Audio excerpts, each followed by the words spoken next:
So continuing here. Yeah, so I think that, if InfoWars has the guts, they would invite a guy like me on because sometimes I think I'm really too radical for his show. Because of the way I talk so bluntly about money and how I tie it into being the root of all the problems. And if you really want to get to the bottom of things, then you got to go for the jugular. And this is the jugular. I understand it's a news outlet, and I understand that they do a lot of reports, and I have learned so much invaluable information from that show. Let me tell you.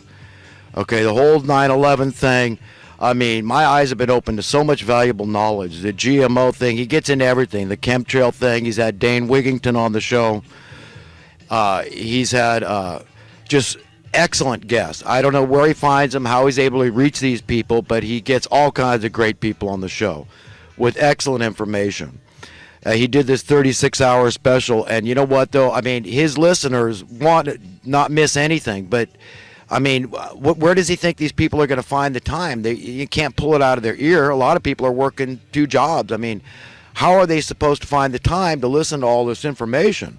And I'm not saying that it's not all great. I'm just saying, look, I mean, that's a lot of time for people to invest in doing this. They've got lives. I mean, but he's a very successful businessman, so I'm not telling him how to run his operation. I'm just wondering as a fan, because I know that I'm still catching up on shows from February and enjoying them and still gleaning valuable info from great guests and hosts like John Rappaport. I mean, I love his reporting.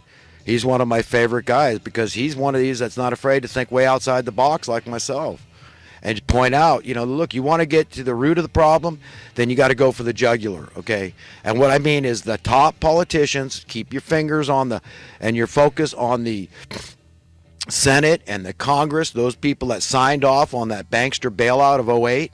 Those people and the Federal Reserve banksters, okay? All of them and all the sundry sycophantic minions thereof that are saying, yeah, I want to support this system, man. It's working for me. Yeah, I know what happened.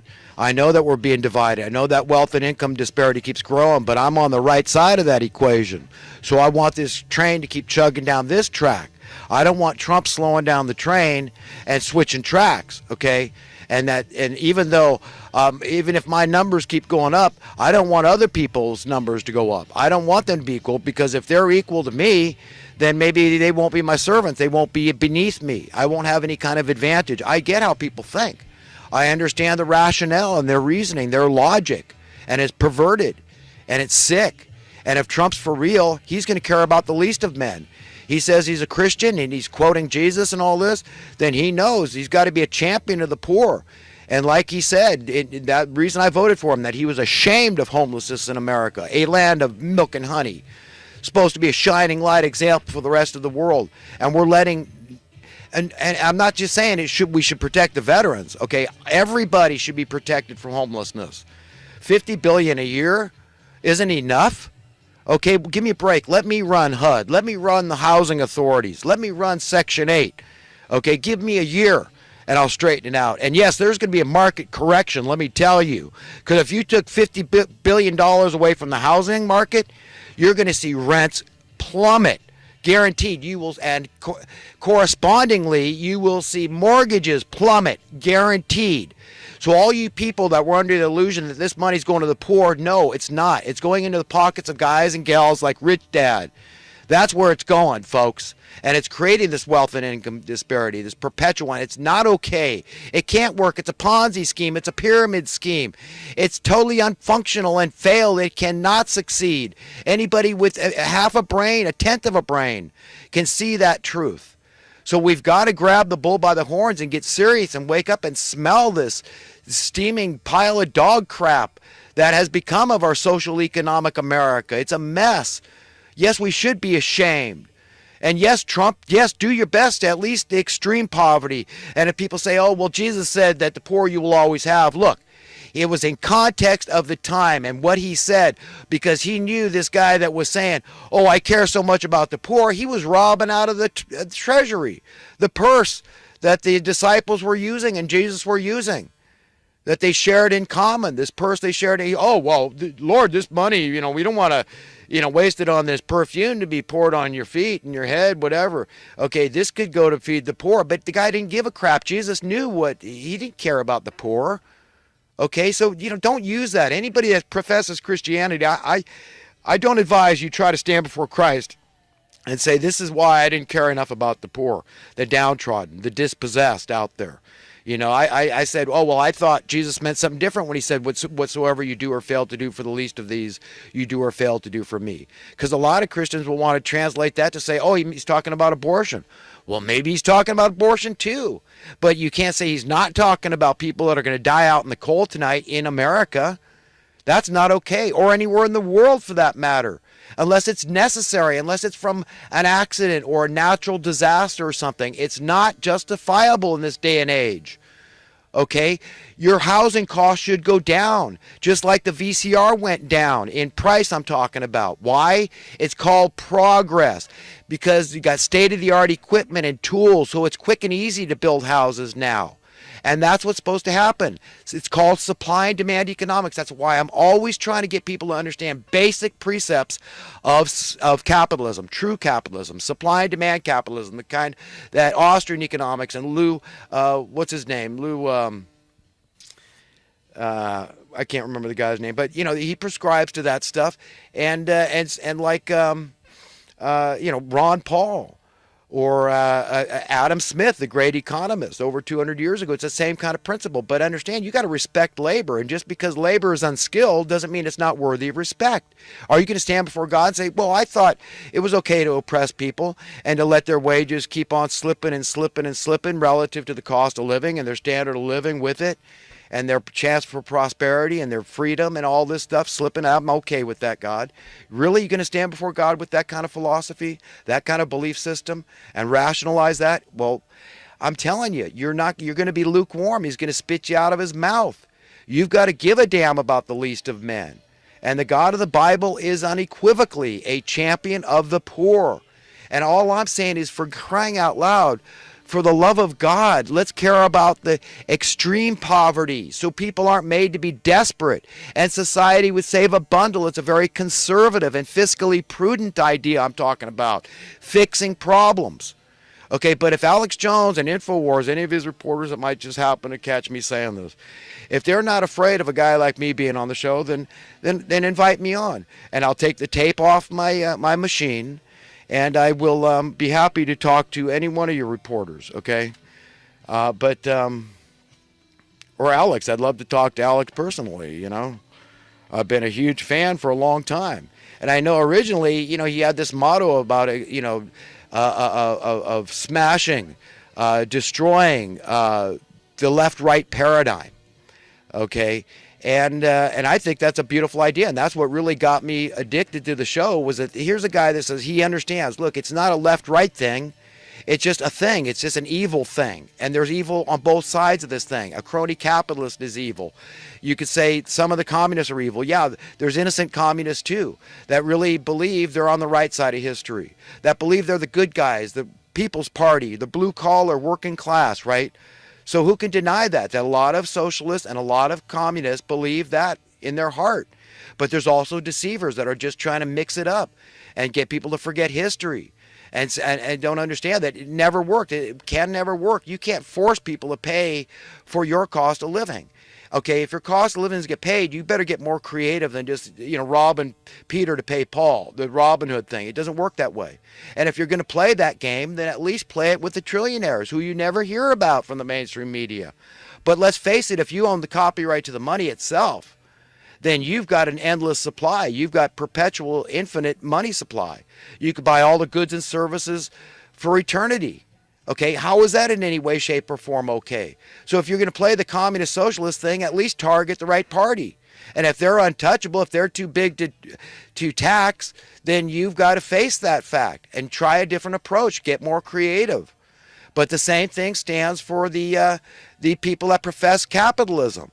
If it's not working for everybody, it's not working. If it's not producing progress, it's not working. Progress is the VCR. Okay, that cost $1,000 in the early 80s, and nobody could afford them. They had to rent them, and then they were able to all buy them. Anybody can own one now. The price has been dramatically decreased by like 90% or more. And that should have happened with housing. And I explained why. That's progress. That's understanding basic supply and demand principles. That's the why and the wherefore. Think of all the people mooching. They didn't do anything to build that house. All these lenders, oh, we'll lend you the money. Well, where'd you get the money? And what intrinsic value does it have? None. Just trust us. It's the money. It's the prevailing dominant currency of the land. So anybody will accept it anywhere for any goods and services. This note is legal tender for all goods and services, right? Okay, right. And because we're trusting it, we have faith in it. And we're all using it. And yes, it's all true that it does work. You know, everywhere, everybody takes dollars, right? So even though 90+% of the worth of it has been diminished since its inception, we still float it around. And how has it been diminished? It's through market manipulation, price fixing, cost of living inflation, groups, special interest groups colluding with each other to rig the markets. Okay, this is what it is. And then when you throw the government in there, the whole thing, it's shot to hell. It's shot to hell. Our economic system is, just like Donald Trump said, it's shot to hell. Okay, we're in bad shape. So we, turn this thing around when it's got legs and it's got momentum, it's got inertia, is tough. But once he gets the train stopped, the train of tyranny, economic tyranny stopped, then he's got to get out there and manually, whatever that means as an analogy, a metaphor, to put it on another track and then get in a new direction, where we start seeing that rising tide of prosperity lifting not some of the boats, but all of the boats. And we don't want anybody dying out in the cold anymore. We want to bind up the wound on the collective body of humanity where it's hemorrhaging. Okay, that's what we need to do. Don't put the cart before the horse here. We need the right protocol, the right order of business. We've got to care about pleasing God above all else, and caring about the least of men, because that represents Jesus Christ. So yeah, I care that much about humanity. And even though it won't make me a penny, I would love to be on the Alex Jones show. I'd love to talk to Alex Jones himself personally. And, talk to a guy, understanding he's a righteous dude, and, supposing that he wants the truth, the whole truth, and nothing but the truth, then he's got to understand that that is a very succinct truth. And if you get to the bottom of things, you'll understand it is the money masters and these top politicians that are causing all our problems, and our focus needs to stay on them. It can't be diverted every which way. And if it is diverted in educating people and informing people, very valuable stuff, very empowering stuff, but you got to use that empowerment and go out and teach people to be responsible. That it's a big responsibility to have that power, and you don't keep it to yourself. It rots. Just like the talents, the story, the parable about the talents, okay? It's not going to work. You can't just go bury the truth, okay? And it doesn't, you've got to use it or else it dies. It's like atrophy of your muscles. Unless you use your muscles, they will atrophy. So even if it's painful to use them, and it's like pulling your head out of the sand and saying, well, I'm prescribing to something else other than ignorance is bliss, okay, it is painful, and it's a little like doing surgery, and even for all of us, because we've all got our issues, okay, that's it. We all have blind spots, we all have idiosyncrasies, we all have fears and insecurities that we don't like to discuss, but I get it. At the end of the day, if you're ready for the truth, the whole truth, and nothing but the truth, then you've got to be ready for a world without money, okay? Full prosperity. You've got to work that direction and take it as far as you can. Explore the boundaries, understanding that this will free up all the suppressed clean energy technology, all those patents, when there's no more money incentive to do anything, to cause a false flag, to get involved in these wars Eisenhower warned us about. It's a business. That's a fact. That unless you're made relevant, then you're irrelevant, right? So in order to be relevant, you need crime. If you're in law enforcement, or you're an attorney, you're a judge, if you are a clerk even, or a jailer, okay, all these people that are employed in that industry need the problems to continue. The problems are being created, again, by extreme poverty, and the extreme poverty is being created by these top politicians in collusion with the money printing class. That's who's doing it. And until we the people gain control of that, the true government, the only true valid government is we the people. We need to be very clear about defining words and having a meeting of the mind, just being honest about